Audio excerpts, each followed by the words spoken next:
Everyone, कैसे हैं आप सभी। आई होप सभी बहुत अच्छे होंगे। आज मैं आपके लिए एक वीडियो लेके आई हूँ जिसमें मैं इस बार का जो एग्जामिनेशन हुआ उसके बेसिस पे क्या क्या पैटर्न में चेंजेस हमें दिखाई दे रहे हैं उसको स्टडी करने वाली हूँ। मैम पैटर्न में चेंजेस क्या, हमारा पेपर 2 पेपर की जगह कोई तीसरा पेपर ऐड हुआ है या कुछ एक ही पेपर बन गया है, ऐसा कुछ है क्या? पेपर पैटर्न का मतलब यहाँ पे इस तरीके से नहीं है। तो क्या चीज़ें हैं जो चेंज हुई हैं वो सारी चीज़ें आपको मैं बताती हुई चलूँगी एंड एक्चुअल में किस तरीके से क्या बदलाव आए हैं और मेरा इस वीडियो के थ्रू आपको क्या चीज़ के प्रति अवेयरनेस दिलाना है, वो पेपर पैटर्न एग्जाम पैटर्न जो है उसको हम समझते हुए चलेंगे। जो भी for the very first time हमारे साथ जुड़ रहे हैं, आप सभी का स्वागत है। आप चैनल को सब्सक्राइब कर सकते हैं क्योंकि इस चैनल पे आपके लिए जो है paper 1 and paper 2 commerce and management की क्लासेस लेके आई जाती हैं, जिनके थ्रू आप अपनी UGC net examination, set examination and assistant professor examinations की तैयारी कर सकते हो।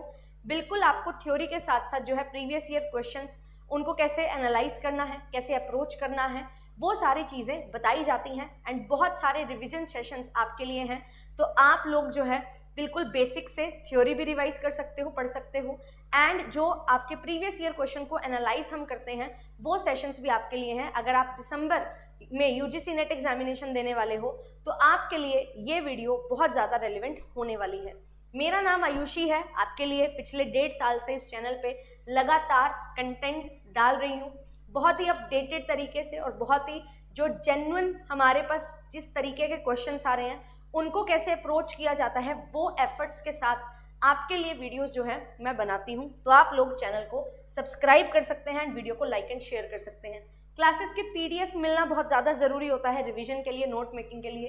तो सारी पीडीएफ जो हैं आपको JRF अड्डा एप्लीकेशन पे मिलती हैं। यूट्यूब क्लासेस की लाइव टेस्ट होते हैं, काउंसलिंग सेशंस होते हैं, क्विजेज होती हैं, जिसके थ्रू आप जो है इन एग्जामिनेशंस की अच्छे से तैयारी कर सकते हो। एंड साथ ही साथ टेलीग्राम चैनल है जिसको ज्वाइन करके आपको क्लासेस के लिंक्स जो हैं वो रेगुलर बेसिस पे मिल जाते हैं। तो आप टेलीग्राम चैनल को ज्वाइन कर सकते हैं। कॉमर्स स्पॉटलाइट बाय JRF अड्डा नाम से टेलीग्राम चैनल है एंड आपके लिए जो है मॉक टेस्ट भी कंडक्ट करवाए जाते हैं। एंड अगर आप जुड़ना चाहते हैं और सिलेक्शन की तैयारी जो है करना चाहते हैं, क्योंकि सिलेक्शन की तैयारी में एक बहुत इंपॉर्टेंट चीज़ होती है कि आप जो भी चीज़ें पढ़ रहे हैं वो इस तरीके से पढ़ें कि जो आपके लिए बेनिफिशियल हो आपके सिलेक्शन दिलाने में। मतलब आप एक स्ट्रक्चर्ड वे में इंपॉर्टेंट चीज़ें पढ़ें। जो पढ़ना है वो तो बहुत ज़्यादा ज़रूरी है, कुछ ऐसी एक्स्ट्रा चीज़ें जो नहीं पढ़नी है उनका पता होना भी ज़रूरी है, क्योंकि आप अपना टाइम जो है वो ज़ाया नहीं कर सकते। लिमिटेड 4 से 5 महीने का समय जो है हमारे पास रहता है और आज की अगर मैं बात करूं तो दिसंबर के लिए अप्रॉक्सीमेटली और ऑलमोस्ट 4 महीने का समय आपके पास है। तो बिल्कुल सिलेक्शन वाली तैयारी आप कर सकते हैं एंड सिलेक्शन ले सकते हैं, हमारे साथ ज्वाइन कर सकते हैं, एनरोलमेंट ले सकते हैं बैचेज में। Offline as well as online batches आपके लिए चलते हैं। मैं आपके लिए पेपर 1 एंड पेपर 2 कॉमर्स का ऑनलाइन बैच लेती हूँ, ठीक है। ऑफलाइन पेपर 1 आपके लिए चलता है तो आप पेपर 1 का बैच ऑफलाइन ले सकते हैं जयपुर में। पेपर 1 प्लस पेपर 2 कंबाइन आपको लेना है तो आप लोग जो है JRF अड्डा एप्लीकेशन के माध्यम से ज्वाइन कर सकते हैं। कुछ पूछना है तो आप यहाँ पे कॉल कर सकते हैं। पेपर 1 प्लस पेपर 2 दोनों का बैच आपको मिल जाएगा। कॉमर्स मैं टीच करती हूँ तो कॉमर्स की क्लासेस मैं आपके लिए लूँगी। ये सभी फीचर्स के साथ आपको सारे कोर्सेज हैं जो प्रोवाइड किए जाते हैं, क्योंकि अभी जो है यहाँ पे PhD एंट्रेंस का भी कट ऑफ है जो निकलेगा, तो इंटरव्यू गाइडेंस आपके लिए बहुत ज़्यादा ज़रूरी है। एंड इस बार जो है आपके लिए JRF अड्डा जॉब गारंटी के साथ कोर्सेज लेके आया है। तो जो भी जॉब्स होंगी उनके बारे में भी आपको सारी इन्फॉर्मेशन है जो मिलेगी। तो JRF अड्डा प्रीमियम कुछ फीचर्स हैं इस बार जिसमें कोर्सेज में ऐड हुए हैं। पूरा कंप्लीट लाइव कोर्स आपके लिए होने वाला है, आप लोग ज्वाइन कर सकते हैं। मैं अभी फ़िलहाल जो है यूनिट करवा रही हूँ, unit number 1 IBBE and paper 1 में यूनिट नंबर 5 मैथमेटिकल रीजनिंग। साथ ही साथ हमारा यूनिट नंबर 4 बिजनेस फाइनेंस भी है जो चल रहा है। हाफ कंप्लीट हो चुका है, हाफ अभी इस 15 दिन में हम आने वाले कर लेंगे। तो ये सारी चीज़ें हैं। पेपर 2 कॉमर्स का भी आप कोर्स ले सकते हो। अब बात करते हैं हमारे टॉपिक की कि मैम ये पेपर पैटर्न से क्या मतलब है। देखो, पेपर पैटर्न का मतलब ये नहीं होगा कि आपके पेपर 1 में 50 क्वेश्चन आते हैं, पेपर 2 में आपके 100 क्वेश्चन आते हैं। ये आप जानते हो, हर क्वेश्चन 2 नंबर का है, ये भी आप जानते हो, जिससे आपके पास ये जो पूरा पेपर है वो 300 मार्क्स का बन जाता है। 300 मार्क्स का आपका पेपर है और आपकी कट ऑफ जाती है। कॉमर्स की अगर बात करूँ तो लगभग जो है 190 है ना, 184, 50, 186, 194, इस तरीके से लगभग मैक्सिमम रेंज 200 तक है जो आपकी कट ऑफ जाती है ना। तो हम टारगेट लेके चलते हैं कि 100 क्वेश्चन हमारे सही होने चाहिए और हमारा एग्जामिनेशन है जो अच्छे से क्लियर हो जाएगा, अनरिजर्व कैटेगरी से JRF हो जाएगा। बट अगर हम यहाँ पे बात करें कि एक्चुअल में पेपर पैटर्न है क्या, पेपर पैटर्न सिर्फ और सिर्फ नंबर ऑफ क्वेश्चंस कितने आएंगे उससे डिटरमाइन नहीं होता। पेपर पैटर्न होता है क्वेश्चन कैसे आएंगे और किस तरीके से क्वेश्चन आपसे पूछा जाएगा। आपने एक चीज़ के बारे में पढ़ा, ये चीज़ क्या है आपने पढ़ ली, बट पेपर में ये चीज़ क्या है ये पहले टाइम पे पूछी जाती थी। अगर मैं बात करूँ 2010, 12, 13, 14, 15, 16 इस टाइम पीरियड की, है ना, तब ये चीज़ें रहती थी। एंड उस टाइम पीरियड पे ऐसा भी होता था कि 3 पेपर होते थे, तो आपका सब्जेक्टिव पेपर भी होता था, तो वहाँ पे आपको चीज़ें लिखनी होती थी जैसे आपका यूनिवर्सिटी एग्जामिनेशन होता है उस तरीके से, और कुछ क्वेश्चंस ऑब्जेक्टिव होते थे। बट सीधे सीधे क्वेश्चंस हैं, वन लाइनर्स हैं जो आपसे पूछे जाते थे। असर्शन रीजनिंग वाले कोई क्वेश्चन नहीं होते थे, ठीक है। मैथ्स का कॉलम बहुत कम होते थे, मल्टीपल सिलेक्शन ऑप्शन वाले बहुत कम क्वेश्चन होते थे। बट ओवर द टाइम 2018-19 के बाद ये चीज़ें बहुत ज़्यादा निकल के आई और धीरे धीरे जो है वो एवोल्यूशन हुआ और जो क्वेश्चंस की फ्रेमिंग है वो नए नए टाइप के क्वेश्चंस हमारे बनने लगे, जैसे कि मैच द कॉलम, जैसे कि मल्टीपल सिलेक्शन ऑप्शन, जैसे हमारे असर्शन रीजन, जैसे हमारे स्टेटमेंट बेस्ड, ठीक है। साथ ही साथ हमारे इनडायरेक्ट क्वेश्चन बनने लगे जहाँ पे आपसे which one of the following is not the feature, is not the property, इस तरीके से क्वेश्चन है जो पूछे गए। फिर इसके बाद आपसे क्वेश्चन पूछे गए find the select options out of these, तो वो मल्टीपल सिलेक्शन ऑप्शन में से जो ट्रू है वो भी आपसे पूछे जाते हैं, फॉल्स वाले भी पूछे जाते हैं। तो इस तरीके के सवाल जो हैं वो आने लगे। साथ ही साथ RC रीडिंग कॉम्प्रिहेंशन, 5 क्वेश्चन एक पैसेज पे बेस्ड आपसे पूछे जाने लगे। तो ये टाइप की चीज़ें चल रही थी। बट स्टिल इसमें भी ऐसा था कि क्या चीज़ के बारे में पूछा जाता है, क्या पे ज़्यादा फोकस किया जाता था कि जो टॉपिक पढ़ा है उसके बारे में आपसे पूछा जाएगा। बट ये सारी चीज़ें भी हमारी जो है ये मैं बोलूँगी 2016-17 से लेके 2019-20 तक चली। इसके बाद जो है after Covid, post Covid scenario में चीज़ें बिल्कुल अलग हो गई और उस टाइम से हमारे पास जो है यहाँ पे एनालिटिकल क्वेश्चंस ज़्यादा आने लगे। एनालिटिकल क्वेश्चन ज़्यादा आने लगे तो जो आप व्हाट पढ़ते थे वो कैसे अप्लाई होगा, हाउ, वो चीज़ आपसे पूछी जाने लगी। जैसे फॉर एग्जाम्पल मैंने कंज्यूमर बिहेवियर एक टॉपिक पढ़ा, मुझे पता लगा इसकी ये प्रोसेस होती है। बट आपसे क्वेश्चन क्या पूछा गया कि एक व्यक्ति है, इस पर्टिकुलर स्टेटस से बिलोंग करता है, उसने एक कार खरीदनी है और वो कार खरीदने गया है, 5 स्टेप दिए हैं आपको, उसको अरेंज करना है कंज्यूमर बिहेवियर के अकॉर्डिंग कि क्या उसका परचेज डिसीजन होगा, क्या उसका बाइंग बिहेवियर होगा। तो वो क्या है, वो है हमारा एनालिटिकल क्वेश्चंस, है ना, जहाँ पे आपको एनालाइज करना पड़ेगा जो आपने पढ़ा है किस तरीके से आप अरेंज करोगे। ऐसी नॉर्मल थ्योरीज होती हैं, मोटिवेशन की थ्योरीज हैं, लीडरशिप थ्योरीज हैं, उनमें भी जो है एप्लीकेशन आपसे पूछी जाने लगी, ठीक है। तो हाउ पे जो है फोकस किया जाने लगा। अब उसके बाद अब फिर धीरे धीरे क्या चेंजेस आए, धीरे धीरे थोड़ा सा जो है फैक्ट्स के ऊपर बात की गई, ठीक है। फैक्ट्स जो हैं वो हम पढ़ते हैं, जैसे हमारी स्टैटिक यूनिट्स होती हैं, जैसे मैं बात करूं बैंकिंग की, है ना, स्टैटिक है। जैसे लीगल एस्पेक्ट्स बहुत फैक्चुअल है, स्टैटिक है ना, बहुत सारी चीज़ें ध्यान रखनी है, याद रखनी है। बहुत सारी थ्योरीज हम पढ़ते हैं, फैक्चुअल्स, फैक्ट्स पे बेस्ड चीज़ें पढ़ते हैं, डेटा याद रखते हैं, वो सारी चीज़ें होती हैं। तो ये जो है ये चीज़ें क्या हुई जो हमें रट्टा लगाना है, मतलब बार बार रिवाइज करना है, क्योंकि उसको लर्न करने का यही तरीका है। वो चीज़ें हमारे सामने यहाँ पे आना स्टार्ट हुई, तो चीज़ें बहुत फैक्चुअल हो गई। तो आप एक चीज़ को समझ लेते हो, फिर उसको अप्लाई करते हो, आप इतना ये सीखते हो तो एक ट्विस्ट आ जाता है कि आपसे फैक्ट्स पे जो है बात की जाने लगी कि आप जो है कितना लर्न कर सकते हो, वो भी आपसे देखा जाने लगा कि आप कितना अपनी तैयारी में चीज़ों को लर्न कर सकते हो, मगअप कर सकते हो। फिर उसके बाद अगर अब मैं यहाँ पे बात करूँ 2023 के बाद अभी 2024 में जो पेपर हुआ, इसमें एक चीज़ देखने को मिली। क्रोनोलॉजी वाले क्वेश्चन मैं ये नहीं बोलूँगी पहले आते ही नहीं थे, आते थे पर बहुत ज़्यादा नहीं आते थे। बट इस बार जून 2024 में ये जो एक टाइप ऑफ क्वेश्चन है ये बहुत उभर के आया। पहले क्या होता था 2010 के बाद 15, 16, 17 तक न्यूमेरिकल क्वेश्चंस भी आपसे पूछे जाते थे। इन बिटवीन यहाँ पे न्यूमेरिकल क्वेश्चन को थोड़ा थ्योरी में कन्वर्ट किया गया, जो प्रॉपर्टीज, अजम्पशंस, फॉर्मूलाज हैं उनसे क्वेश्चन पूछे गए, रादर कि आपसे एक पूरा क्वेश्चन सॉल्व करवाया जाए। बट धीरे धीरे 2022 में, है ना, 2023 में कुछ कुछ न्यूमेरिकल्स आने दोबारा से स्टार्ट हुए। फिर उसके बाद इस बार क्रोनोलॉजी वाले क्वेश्चन तो आए ही, इस पर भी थोड़ा सा डिस्कशन कर लेती हूँ। क्रोनोलॉजी वाले क्वेश्चंस क्या होते हैं, आपके पास क्वेश्चन आंसर सब है, आपको ये बताना है कौन सी चीज़ कब हुई थी, कब पहले हुई, कौन सी हुई थी, बाद में कौन सी हुई थी। एंड जब हम बात करते हैं सीक्वेंस में अरेंज करने वाला, तो आपने एक चीज़ के बारे में पढ़ा, आपने एक प्रोसेस को पढ़ा, उस प्रोसेस को सीक्वेंस में अरेंज करना है, जिससे क्या होता है, आप A B C D E ये 5 ऑप्शन आपको दिए, फॉर एग्जाम्पल स्टेटमेंट्स दी, आपने उसको अरेंज करना है। तो क्वेश्चन में ऑप्शंस क्या क्या आते हैं आपके पास, जैसे A B E C D आ जाएगा, ठीक है, D B A C E आ जाएगा, A B C D E आ जाएगा, E D C B A, इस तरीके से आपके पास जो है ये सीक्वेंस आ रही है।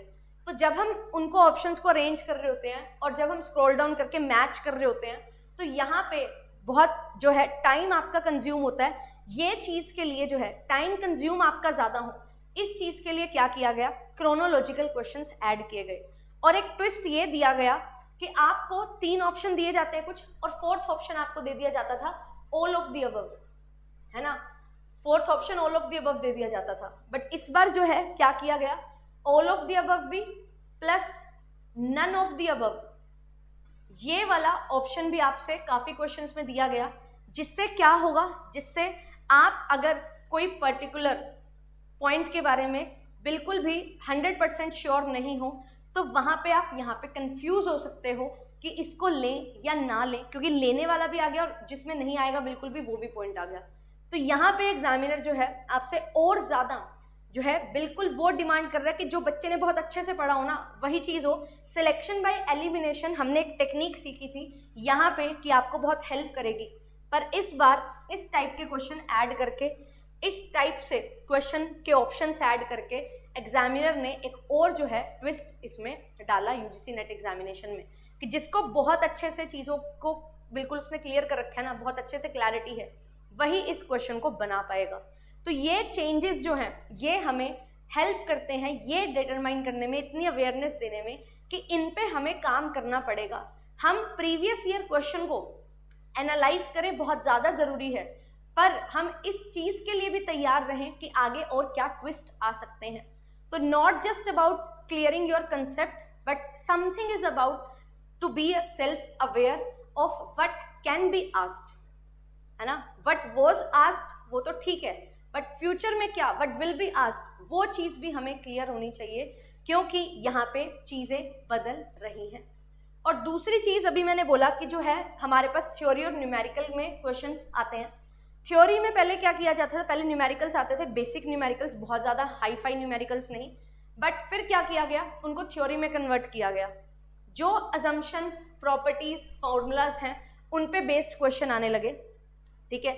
आपसे मैं बोलती हूँ शेयर मैंने फॉरफीचर किए, फॉरफीचर करने के बाद कुछ शेयर्स री इशू किए, तो मेरे पास कैपिटल रिजर्व में कौन सा पैसा जाएगा, वो है कि ये थ्योरेटिकल क्वेश्चन पूछ लिया कि वो पैसा जाएगा जिनमें आपने जो शेयर री इशू किए हैं उनका जो प्रॉफिट आपके पास बचा है। बट अब जो है न्यूमेरिकली वो आपसे क्वेश्चन पूछा जाता है कि इतने शेयर्स थे, इतने रुपए का एक था, इतने रुपए आपको रिसीव हो चुके हैं, आपने 60 शेयर्स को क्या कर दिया, री इशू कर दिया 9 रुपये ईच में, जिससे आपके पास जो है आप ये बताइए कैपिटल रिजर्व में कितना पैसा जाएगा। एग्जैक्टली यही क्वेश्चन आया था। तो यहाँ पे क्या चीज़ होगी कि मेरे पास यहाँ पे कैपिटल रिजर्व में कितना पैसा जाएगा ये मुझे पता होगा, कितने शेयर मैंने री इशू किया और कितना डिस्काउंट दिया है, और जो प्रॉफिट मुझे हुआ था उसमें क्या चेंज यहाँ पे आया है। तो यहाँ पे आपको 1 रुपये का नुकसान हो रहा है, आपने 100 शेयर पे 300 रुपये ले लिए, 1 रुपये आप 3 रुपये ले चुके हो, तो आपको जो है 2 रुपये का प्रॉफिट हो रहा है उन 60 री इशूड शेयर पे, तो आंसर आपका 120 आ जाएगा। अब एक बार थ्योरी में ये पूछ लिया कि कहाँ जाएगा पैसा, और एक बार पूछ लिया कि कितना जाएगा, तो ये जो है ये न्यूमेरिकल है, ठीक है। आपसे ये पूछ लेते हैं गेनिंग रेशियो, सेक्रीफाइसिंग रेशियो कब निकालनी है, जब पार्टनर रिटायर हो रहा है, एडमिट हो रहा है, प्रॉफिट शेयरिंग रेशियो चेंज हो रही है, ठीक है, ये सारी चीज़ों में। बट कैसे निकालनी जाएगी, निकाल के बताओ, वो न्यूमेरिकल आ जाता है। तो यहाँ पे जो है ये दोबारा से जो न्यूमेरिकल है इसकी वेटेज बढ़ रही है। एंड साथ ही साथ एक और चीज़ मैं आपको यहाँ पे बताना चाहूँगी, वो ये है कि क्योंकि अब जो है हमारे पास बात आती है कि पीएचडी वाले जो कैंडिडेट्स हैं उनको भी हमें इसी एग्जामिनेशन के थ्रू लेना है, मतलब पीएचडी एंट्रेंस एग्जामिनेशन। तो यहाँ पे जो हम रिसर्च में पढ़ते थे टेस्टिंग, वो हम थ्योरी पढ़ते थे पेपर 1 में भी मेनली, है ना, और पेपर 2 में हमारे पास स्टैट्स और रिसर्च दोनों होता था, बट ज़्यादा मेनली क्वेश्चंस हमारे स्टैट्स के आते थे, रिसर्च वाले नहीं आते थे। बट अब जो है टेस्टिंग के न्यूमेरिकल क्वेश्चंस आ रहे हैं, और ऐसा नहीं है कि बहुत ईजी टाइप के क्वेश्चन आ रहे हैं, इन डेप्थ क्वेश्चन आ रहे हैं, एडवांस क्वेश्चन आ रहे हैं। आर्ट्स केयर पेपर 1 में आज तक नहीं सुना था, अब आ रहा है। पेपर 2 में तो हालांकि हमने 2021-22 में देखा था ये टाइप के क्वेश्चन आने लगे थे, बट अब ज़्यादा नहीं आते थे, फिर भी आते थे, कम आते थे।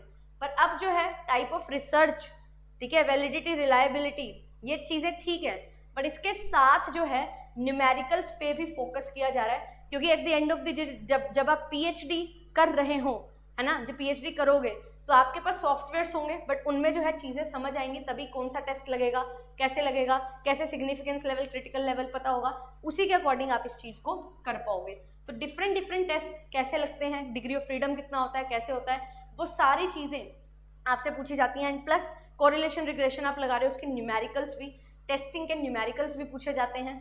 मेजर ऑफ डिस्पर्जन, ये टॉपिक जो है वो पेपर 1 में भी पूछे जा रहे हैं, पेपर 2 नहीं, पेपर 1 में भी। क्यों? क्योंकि वहाँ पे भी स्टैट्स का जो है रेलेवेंस अब हमारा बन चुका है। तो स्टैटिस्टिक्स हमारे तो पेपर 2 में भी आती है, बट जिनके पेपर 2 में नहीं आती, अब उनके लिए पेपर 1 में इसको कवर करना ज़रूरी है। तो ये चीज़ जो है आपको यहाँ पे समझनी पड़ेगी। बहुत सारे बच्चे एग्जामिनेशन से पहले यही बोलते हैं कि मैम न्यूमेरिकल्स करें क्या, ज़रूरी है क्या? तो मैं बोलती थी हाँ कर लो, ठीक है, अगर नेट से जेआरएफ पे जाना है तो ज़रूरी है, बट अगर आप नेट में सेटिस्फाई होना चाहते हो तो छोड़ भी सकते हो, कोई दिक्कत नहीं है। या आप ऐसा करो कि न्यूमेरिकल के जो 5, 7, 10 क्वेश्चन, 12 क्वेश्चन आएंगे हद से हद, उनको छोड़ के बाकी पे अगर अपनी कमांड बिठा सकते हो क्वेश्चंस पे, तो आपके लिए वो बेहतर है, क्योंकि हमें तो 100 क्वेश्चन चाहिए। बट अब जो है अगर हम ये देख के चलें कि न्यूमेरिकल बिल्कुल ही ना करें तो भी हो जाएगा क्या, तो बहुत वो बाकी वाला जो पोर्शन है ना, उस पर कमांड बनाना कि पूरा का पूरा सही करना, वो थोड़ा मुश्किल हो जाता है, क्रिटिकल हो जाता है कि कैसे चूज़ करें। तो इसीलिए बेटर ये है कि जो हमारे न्यूमेरिकल्स हैं उनको भी हम बेसिक से कवर करें। कभी भी जेआरएफ के लिए तो मैं कभी नहीं बोलती कि इनको छोड़ के जाओ, ऑलरेडी मैंने बहुत सारी मैराथन्स ली हुई हैं, और स्पेसिफिकली न्यूमेरिकल क्वेश्चंस पे बहुत ज़्यादा एम्फेसाइज करते हुए मैंने 4.5 घंटे की पूरी मैराथन, 1-1, 1.5 घंटे के सेशंस लिए हैं। तो वो इसीलिए है क्योंकि न्यूमेरिकल का वेटेज बढ़ रहा है।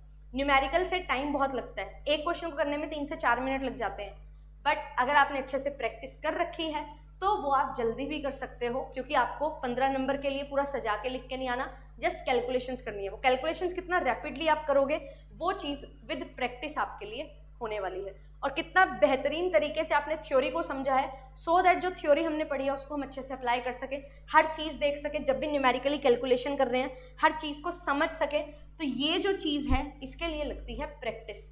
तो ये चीज़ पे आपको फोकस करना पड़ेगा। आने वाले समय में ये चीज़ें देखने को मिलेंगी और ये बढ़ती ही रहेंगी। इस बार बहुत सारे न्यूमेरिकल्स हैं जो पूछे गए, मैंने आपको सॉल्व भी करवाए, और वही चीज़ें जो हैं आपके लिए आ रही हैं। कल भी मैं एक वीडियो बना रही हूँ जिसमें जो भी न्यूमेरिकल्स हमसे पूछे गए हैं ना, उनके सॉल्यूशंस मैंने आपको प्रोवाइड किए हैं, ठीक है।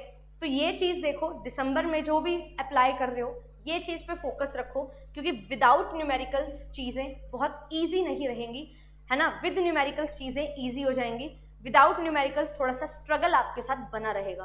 पर यहाँ पे अगर आप थोड़ा टाइम डिवोट करते हो, डेली 1 घंटा एक कंसेप्ट 2 कंसेप्ट पे लगाते हो यूनिट वाइज, तो आपको बहुत हेल्प होगी। ऐसा नहीं है कि सभी के सभी यूनिट्स में हमारे न्यूमेरिकल हैं, सिर्फ 5 यूनिट हैं, मतलब 50%। अकाउंटिंग, इकोनॉमिक्स, इसमें तो सिर्फ 1 से 2 ही हैं, ठीक है, टॉपिक। इसमें जो है 10 से 12 टॉपिक हैं। फिर इसके बाद हमारे पास आता है फाइनेंस, इसमें जो है यहाँ पे भी 5 से 7 टॉपिक हैं जो न्यूमेरिकल पोर्शन होल्ड करते हैं। देन आता है स्टैटिस्टिक्स, यहाँ पे जो है आपके न्यूमेरिकल काफ़ी बन जाते हैं, 10 से 12 अगेन। एंड फिर आता है टैक्सेशन, और टैक्सेशन में भी आपके 8 से 10 पोर्शन हैं जहाँ पे न्यूमेरिकल्स आपके लिए इंपॉर्टेंट हो जाते हैं। तो ये चीज़ों पे आपने फोकस करना है। ये कुछ टॉपिक मान के चलो 30 कंसेप्ट्स हैं जो आपके न्यूमेरिकली आपसे पूछे जाते हैं, इनको कवर करना है। डेली 1 करो, 2 दिन में 1 करो, तो भी आपके बहुत बढ़िया रिजल्ट्स आएंगे, एंड आप 90% न्यूमेरिकल्स अपने अच्छे से सॉल्व कर लोगे ये चीज़ के साथ। बट वो है कि प्रैक्टिस आपको करनी पड़ेगी, एंड चीज़ें जो पढ़ी हैं उनको अप्लाई करते हुए तो बहुत अच्छे से आपके न्यूमेरिकल प्लस उससे रिलेटेड सारी थ्योरी अच्छे से कवर हो जाएगी, और यहाँ पे आप जो है अपना बिल्कुल जो है सिलेक्शन ले जाओगे, क्योंकि न्यूमेरिकल बहुत ज़्यादा हेल्प आपको यहाँ पे करते हैं। मैं डे 1 से अपने सभी कोर्सेज में यूट्यूब पे मेक श्योर करती हूँ कि हम थ्योरी तो करें ही बट न्यूमेरिकल भी करें। और बहुत बच्चे सरप्राइज होते हैं कि मैम ये चीज़ें भी आती हैं। तो चीज़ें आती हैं, ठीक है, आ सकती हैं, उनके लिए भी प्रिपेयर रहना चाहिए। तो आती हैं, ठीक है, 4 आते थे, 5 आते थे, छोड़ देते थे, पर अब नहीं। 10, 12, 15 क्वेश्चन जब आपके न्यूमेरिकल आ रहे हैं, पेपर 1 में maths DI numerical portion 10 question वहाँ पे, तो आप जो है 25 क्वेश्चन का रिस्क नहीं ले सकते कि आप बिल्कुल ही ना करो, तो आपको करना पड़ेगा। इवन न्यूमेरिकल्स आपके ICT रिसर्च में पेपर 1 में भी आ रहे हैं, क्योंकि पेपर 2 में तो आते ही हैं रिसर्च में। जिनके पेपर 2 में रिसर्च नहीं है उनके पेपर 1 में तो है ना, वहाँ पे भी न्यूमेरिकल आ रहे हैं।